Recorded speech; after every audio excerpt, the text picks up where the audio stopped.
I think that's my favorite thing about her. She's just so damn excited about things.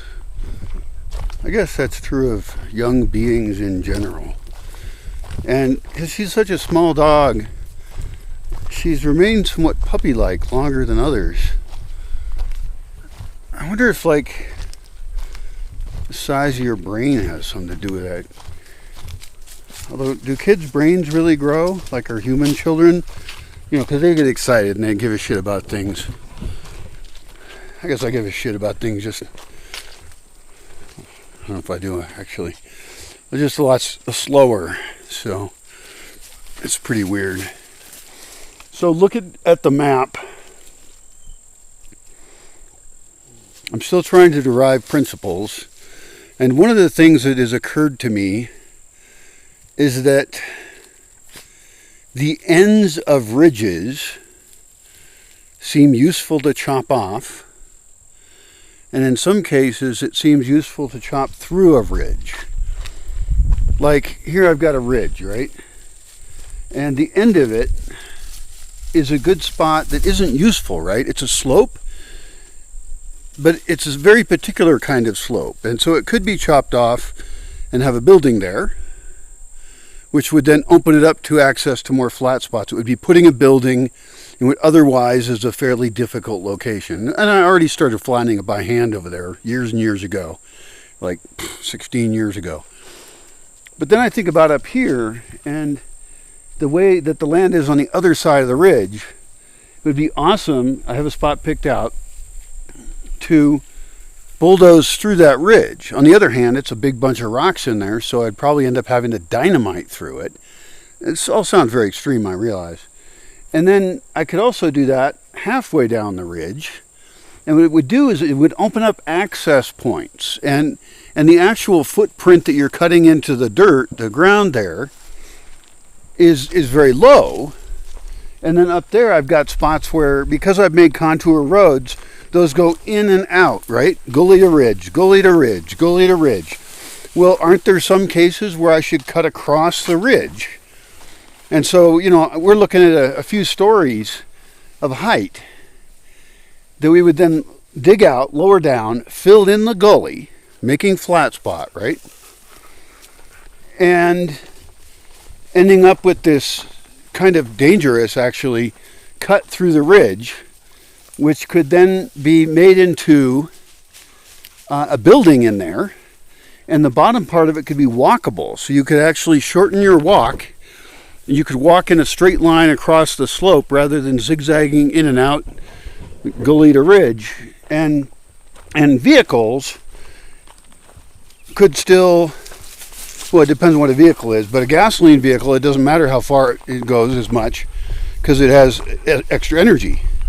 But that gully through there could be wide enough for carts, and you could then build building over that all the way up. So you have building space that takes very little footprint, is also sun protected, which is good and bad.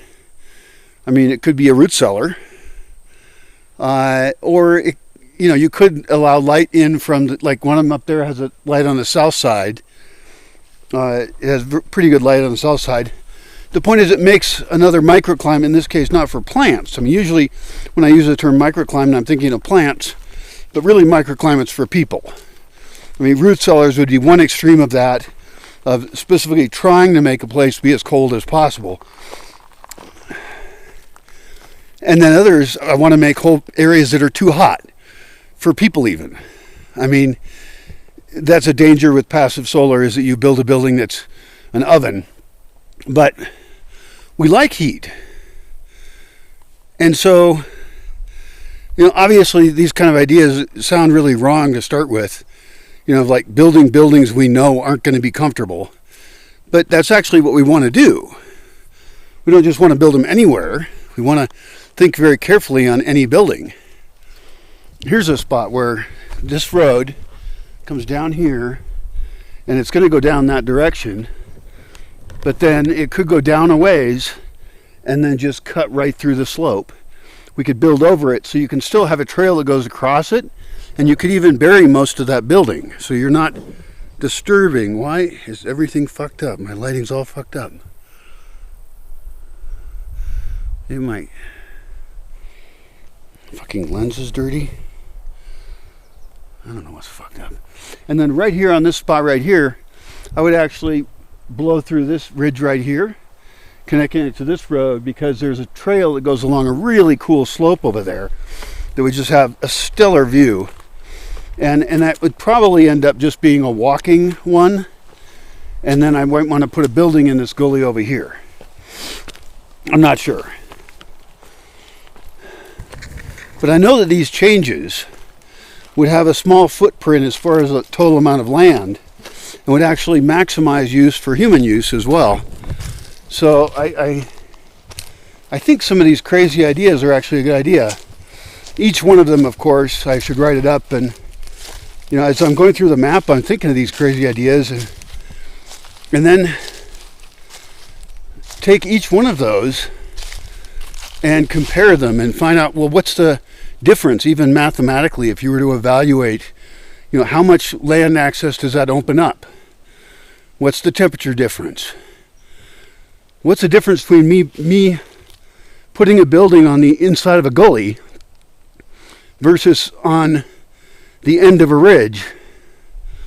Or what would happen if I did neither and put it in between? And I don't know. But there has to be a mathematical way to calculate that. I have a book called Behavioral Architecture. It's an old book. And I recall from 30 plus years ago that I really liked the way that they were calculating access to things. Because that's one of the reasons I've come up with the size of buildings and nature of buildings that I want to build, is that you get more access to more stuff with less energy. And that's the benefits of city living. So I want the benefits of city living while you're living in a food forest. That's a tricky thing. I'm turning the city inside out. And getting, us living next to where there's food, getting our human manure to be compost for growing stuff. This is that spot in here. If I bulldoze through that ridge, then a road could go through there. That same dirt could fill in this down here a little bit. This tree might be a perfect tree for right there. It's possible that could get killed. It's a pretty nice tree, so I'd rather not kill it. But also in this area in here, in between that and this area here, this would be a great spot for a building. This is all south-facing slope over there, and so we could pretty much dig all of that in and have access from up above, from down below, and access to all that amazing view on that slope. And I guess the next step here is to, since I've got the map now, is to get an architect who's really good with CAD and take the locations that I'm talking about and say, hey, okay, well, dump a building in there. Put this into a CAD thing like SketchUp or something else, and then what would a building there look like?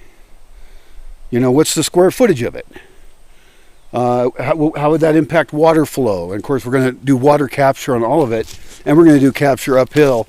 So I don't have to worry about things like mudslides as much. Like I just read about one more mudslide. This one was massive, right? It was in some town that was, had steep hills around it, because you would start to build a town right by a river or something.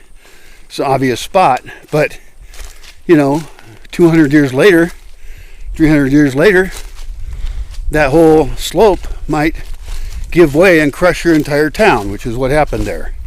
Luckily, they could tell it was going to happen, and the only guy that died was the guy who refused to leave, who would be the kind of guy I am.